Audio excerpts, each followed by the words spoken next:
Monday, on FNC's Hannity, conservative talker Mark Levin criticized the Fulton County, GA indictment against former President Donald Trump.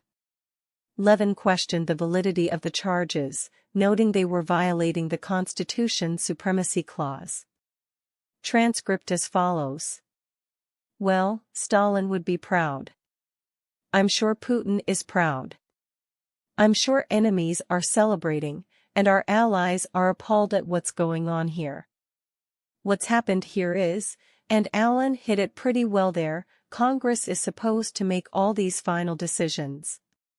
You're not supposed to criminalize the challenging of electors or dual collectors or counting of votes and that sort of thing.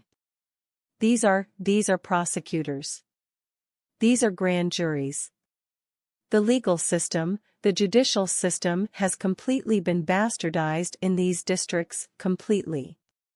We're going through the motions of justice here, like autocratic regimes.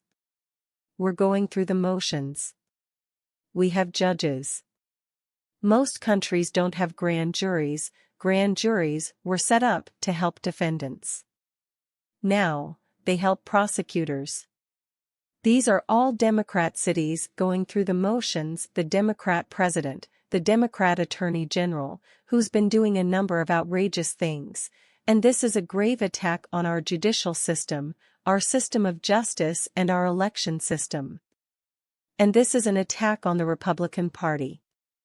Don't you dare challenge elections, don't you dare send in other electors, don't you dare question machines, don't you dare do a damn thing. Because nobody knows what the rules are in these Democrat cities or these states anymore. It is horrendous. I want to take a little bit of issue with my friend Jonathan Turley. It's not clear in the Constitution whether you can indict a sitting president. In fact, they don't even mention. The reason you cannot indict a sitting president is because both parties have agreed under attorneys general of either party, the Office of Legal Counsel, that we don't indict sitting presidents because it will decapitate the government at the same time the man or woman in that office is trying to defend their liberty, trying to stay out of prison. So in basis of comedy and bipartisanship, it's been decided you don't do that to a president. I would find it hard to believe that under Article 6, Paragraph 2 of the Constitution, commonly referred to as the Supremacy Clause, that any serious court like the Supreme Court would say, you know what, in the federal court, the president cannot indict himself. Excuse me, a president can pardon himself, a president cannot be indicted, but that said when local DA, they can. That's not going to fly. The Supremacy Clause established the Constitution and federal law takes precedence over state laws and even state constitutions, and they're not going to allow state DAs or local district attorneys to interfere with the functioning of federal elections, any federal presidency. It's never been tried. But I seriously doubt they're going to let a DA do what the Attorney General of the United States is prohibited from doing. So let's put that on the table in Georgia, New York, number 1. Number 2, and I think it was Greg who brought this up. The nature of the statutes that they're using are so outlandish and so outrageous, and the way that they're looking for anything to twist any law, to twist any event, to try and take down Trump, rather than leave it to the voters, and the fact that they want these trials immediately during the Republican primary before the election should make it so abundantly clear that everybody what's going on here. The problem is, sorry, Alan, that the Democrat Party has become so radicalized and such a tool of its radical base, they are tonight, most of them, celebrating. They don't come out and say a damn thing about Hunter Biden. They circle the wagons. Joe Biden, they don't even have a curiosity about anything related to Joe Biden, despite the fact there are predicates all over the place for a special counsel and they are excited. They got bragged.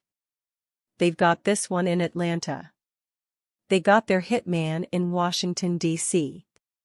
He's using the wrong venue for a grand jury, using the Klan Act, using the Enron laws, they're going to use a RICO statute. Ladies and gentlemen, the people of America, you know what's going on here. This is not justice. Just because you have a judge, just because you have grand juries, just because you have a fake media, that doesn't mean things are going right. You know how many countries have voted for tyranny? People vote for tyranny, and then it's too late. They realize what they've done. You know how many dictators have been elected at the ballot box, and how many people who have challenged them have been called enemies of the state and have been thrown at prison? Do you realize that when this is done, that Donald, inaudible, would be facing 1,000 years in prison? 1,000 years. Do you realize how ridiculous this is, and how outrageous it is? Joe Biden going on vacation, the Attorney General, the United States, never opens his big mouth. You got people who are self-righteously saying how wonderful the system is, nobody's above the law. Are you kidding me? This is a grave time in American history and, Alan, it's not for bananas. It's full banana, that's what it is. And if they can't figure out how to get this to the Supreme Court in time, which is not a slam dunk, and if the Supreme Court won't take it out, at least put all this mischief until after the election, the damage is forever. That's my opinion.